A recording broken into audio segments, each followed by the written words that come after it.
Welcome to Penrose Learning, where we make understanding easy. In this video, I will explain how to replace a radiator on a Dodge Charger. First, you'll need to safely drain the old coolant from the system. Place a drain pan underneath and open the petcock valve, allowing all the fluid to exit. Once drained, you can begin disconnecting the upper and lower radiator hoses, along with any electrical connections like fan sensors. Make sure to label them if needed for easier reassembly. With the hoses and electrical components disconnected, you can now carefully remove the old radiator. It might be secured by a few mounting bolts or clips, so ensure all are detached. Gently lift it out, being mindful of any remaining fluid. Take a moment to inspect the area for any debris or signs of damage.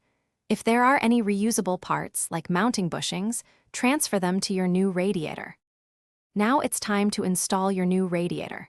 Carefully lower it into position, ensuring it sits correctly in its mounts.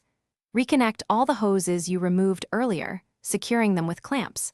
Don't forget to reattach any electrical wiring, such as the fan connectors.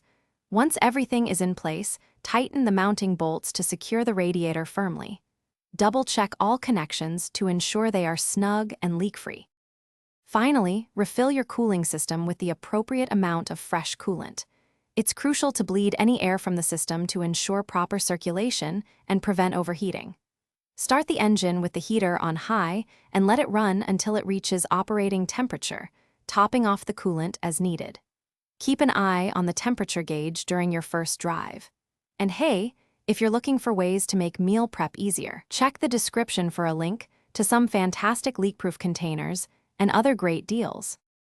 Thanks for watching. If this was helpful, leave a like and consider subscribing. See you next time.